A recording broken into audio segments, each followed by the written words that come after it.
ஏற்றுக்கொள்ளுகிறது மன்னிக்கிறதுமான கஷ்டமான இது ஒரு சாம்பிள் தான். இது ஒரு சின்ன ஒரு விஷயமா நாங்கள் எடுத்துக்கொள்ளலாம். முறையற்ற முறையில் பறிக்கப்பட்ட இந்த உயிர்களை நாங்கள் சில நிலவில் நம்மளே சில ஏனோதான ஒன்று மறந்திருக்கிறோம். ஆனால் அந்த ஆத்துமங்கள் மறக்கப்படவில்லை.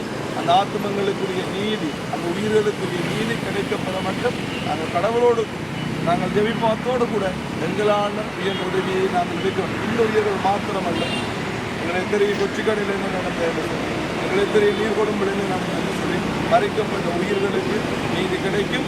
அதை கடவுள் கொடுப்பார். அதுவரை எங்களுடைய ஜெபமும் என்னுடைய பலமும் எங்களோட கூட இருக்கும். நாங்கள் ஒரு நாளும் இதை பின்வாங்கக்கூடாது. இன்னைக்கு செய்கிற முயற்சி சிறிய முயற்சியாக இருக்கலாம்.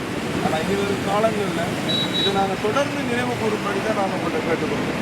தொடர்ந்து நினைவு கூறும்படி நாங்கள் கேட்டுக்கொள்வோம். எனக்கு நாங்கள் குடும்பங்களையும் நீங்கள் கூப்பிட்டு கொள்வோம். அதே நேரத்தில் எங்கிற பங்குகளையும் வாழ்கிற கிறிஸ்தவ மக்களையும் நாங்கள் கூப்பிட்டு கொண்டு வந்தோம். நாங்கள் இந்த பிள்ளைகளை நினைத்துக் கொள்கிறோம். இன்னும் அது எங்களுடைய வடுக்களாய் எங்களுடைய இதயத்தில் இருக்கிறது என்பதை நாங்கள் உலகத்தை காட்ட வேண்டும். அது ஒரு இழந்தது பொருள் அல்ல, இழந்தது உயிர். இழந்தது பொருள் அல்ல, இழந்தது உயிர் என நாங்கள் மட்டுமல்ல இந்த சமூகமும் அறிந்து கொள்ள வேண்டும். இதனை ஏற்பாடு செய்த இப்பிரதேசத்தில் வாழ் இளைஞர் ஒன்றியத்திற்கும் அவர்களுக்கு உதவி செய்கிற அனைவருக்கும் என்னுடைய நன்றிகள். வணக்கம். நான் இதயம் செல்வகுமார், மனித உரிமைகள் மற்றும் சிவில் சமூக செயற்பாட்டாளர். இன்றோடு ஈஸ்டர் குண்டுவெடிப்பு தாக்குதல் நடைபெற்று 7 ஆண்டுகள் நிறைவடைந்திருக்கின்றது. இந்த குண்டு தாக்குதலிலே இலங்கை நாட்டிலே மொத்தமாக 269 பேர் காவு கொள்ளப்பட்டிருக்கின்றார்கள். அதிலே 225 பேர் இந்த ஸ்ரீலங்கா நாட்டவர்களாகவும் ஏனையவர்கள் வெளிநாட்டவர்களாகவும் இருக்கின்றார்கள். 500க்கும் மேற்பட்டவர்கள் காயமடைந்திருக்கின்றார்கள். இன்றைக்கு இருக்கிற ஜனாதிபதிக்கு முன்பதாக 3 ஜனாதிபதிகள் இந்த நாட்டை இந்த குண்டுவெடிப்புக்கு பிற்பாடு ஆட்சி செய்து, அவர்களுக்கு பிற்பாடு இந்த ஜனாதிபதியும் வந்ததற்கு பிற்பாடு அவர் வந்து கூட 1 வருடமும் 6 மாதங்களும் கடந்திருக்கின்ற நிலையிலே தான் ஆட்சிக்கு வருகிற பொழுது ஈஸ்டர் குண்டுதாரிகளை 6 மாத காலத்துக்குள் நான் கண்டுபிடித்து அவர்களுக்கான நீதி பொறிமுறையை இலங்கையினுடைய நீதியின்படியே வழங்குவேன் என்று வாக்கு கொடுத்திருந்தார். ஆயினும் அவர் ஆட்சிக்கு வந்த பிறகும் கூட காலம் கடந்து சென்று கொண்டிருக்கின்றது. கடந்த 1 வருடத்துக்கு முன்பாக ஈஸ்டர் குண்டு தாக்குதலின் பிரதான சூத்திரதாரி என்று இந்த மட்டக்களப்பு மாவட்டத்தைச் சேர்ந்த முன்னாள் முதலமைச்சர் கைது செய்யப்பட்டிருந்தார்.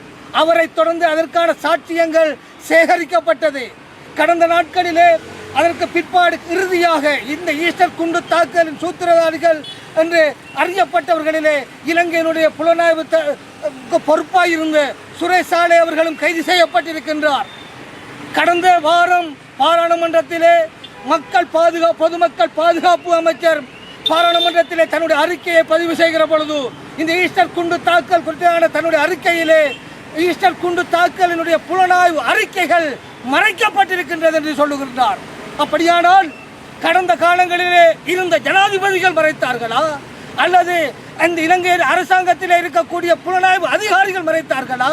ஒரு பொதுமக்கள் பாதுகாப்பு அமைச்சர் பாராளுமன்றத்தில் இந்த விடயத்தை பதிவு செய்கிறார் என்று சொன்னால் அந்த பதிவினுடைய நோக்கம் என்ன?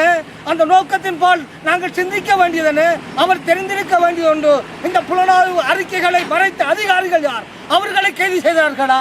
இல்லை. ஆகவே இப்படிப்பட்ட ஒவ்வொரு விடயங்களும் கடந்து செல்கிற பொழுதோ இங்கே நாங்கள் விளங்கிக் கொள்ளக்கூடிய ஒரு விடயம் எங்களுக்கு புலப்படுகிறது. அதுதான் இந்த ஈஸ்டர் குண்டு தாக்குதலின் பிரதான சூத்திரதாரி யார் என்பது இன்றைக்கு இருக்கிற அரசாங்கத்துக்கும் தெரியும்.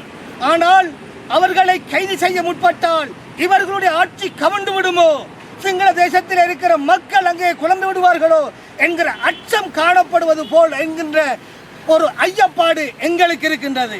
ஆகவே இந்த விடயத்திலேயும் இந்த அரசாங்கமும் இதற்கு நீதி தருமா இல்லையா என்பது ஒரு கேள்விக்குறியே. ஆகவே இந்த அரசாங்கம் உண்மையாக மக்களுடைய நலனை காக்கிறதாக இருந்தால் இந்த அரசாங்கம் நிச்சயமாக இந்த ஈஸ்டர் குண்டு தாக்குதலுடைய சூத்திரதாரிகளுக்கான நீதியை வெகு சீக்கிரத்திலே வழங்க வேண்டும் என்று கேட்டு விடைபெறுகின்றேன். நன்றி.